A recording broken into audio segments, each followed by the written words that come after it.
Esse vídeo tem o objetivo de tirar um pouco as dúvidas a respeito das leis de Kirchhoff.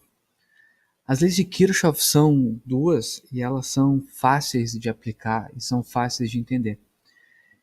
Existe uma confusão das leis de Kirchhoff com o método de Maxwell.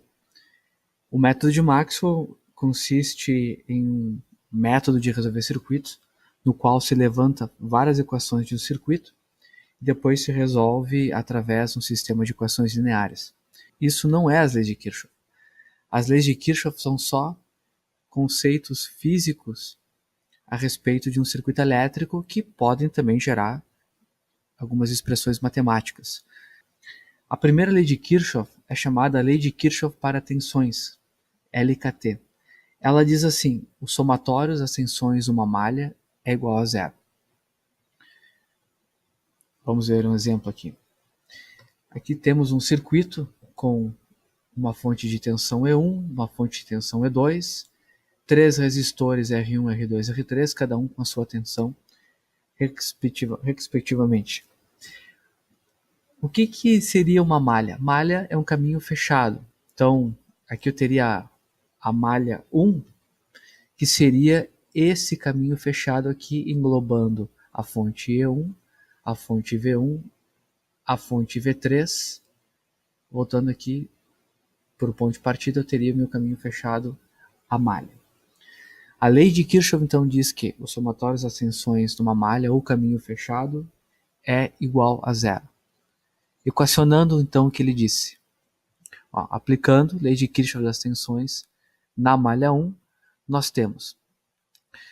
A gente marca um ponto, vamos começar por aqui, pelo canto inferior esquerdo, e vamos percorrer o circuito. Encontramos E1, então colocamos E1 na expressão. Como nós encontramos primeiro o terminal negativo, então vai um menos na frente.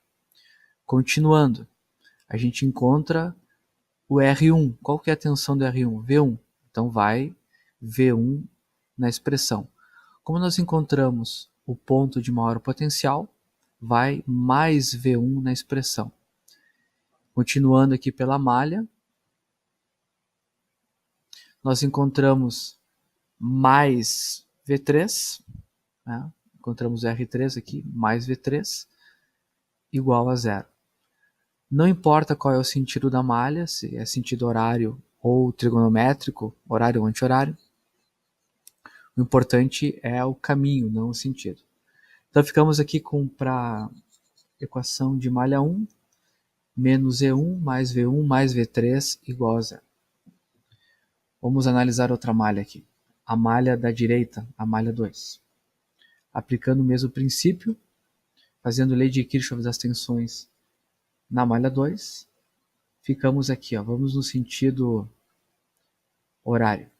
Menos V3, porque é o menos sinal que eu encontrei aqui, o polo de menor potencial, menos V3. Encontrei mais V2, o polo de maior potencial, mais E2, voltei para o ponto de partida, igual a zero. Então ficamos com menos V3, mais V2, mais E2, igual a zero. Só reforçando, nós somamos tensões nessa equação, igualamos a zero. Cuidado para não colocar R3 e R2, que são valores de resistência. Nós temos mais uma malha nesse circuito, que é a malha externa, englobando todo o circuito externamente. Então nós teremos aqui o E1, o V1, o V2 e o E2. Aplicando lei de Kirchhoff das tensões LKT na malha externa, o que nós temos aqui? Nós temos, começando por aqui, menos E1, porque o menos é o primeiro a ser encontrado. Depois, mais V1, tá aqui, por fora, né? Mais V2. Encontramos o R2, mas a tensão dele é V2. E o sinal que nós encontramos primeiro é o positivo. E depois, mais E2. Voltamos para o ponto de partida, que nós partimos daqui, do canto inferior esquerdo, igual a zero. Então a equação da malha externa fica menos E1, mais V1, mais V2 mais E2 igual a zero. Com isso eu posso resolver, se nós soubermos todos os valores com exceção de 1, nós podemos resolver a equação. A segunda lei de Kirchhoff, a lei de Kirchhoff para correntes, LKC, ela é ainda mais simples que a lei de Kirchhoff para tensões. Ela diz que o somatório das correntes em um nó é igual a zero.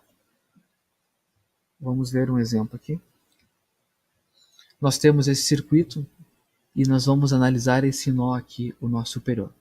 Nós temos entrando no nó a corrente I1, vindo desse ramo aqui da esquerda. Nós temos a corrente I3 saindo do nó, passando pelo resistor R2. E nós temos a corrente I2, que é a corrente que sai do nó e passa aqui pelo ramo da direita. Então, como podemos equacionar isso? Aplicando a lei de Kirchhoff das correntes no nó 1, no nó superior lá, se faz assim, ó. Se a corrente no nó está entrando, a gente arbitra sinal positivo, então ficou mais I1. Se está saindo, como é o caso do I2, na equação ela fica negativa, menos I2. Exatamente o caso do I3, ele está saindo do nó, menos I3. Então arbitramos sinal positivo para a corrente que está chegando no nó e sinal negativo para a corrente que está saindo do nó. Nós podemos também isolar o I1, ficamos com I1 igual a I2 mais I3. A gente pode também pensar assim, o somatório das correntes que entram no nó é igual ao somatório das correntes que saem do nó. Espero que o vídeo tenha ajudado. Um abraço, obrigado.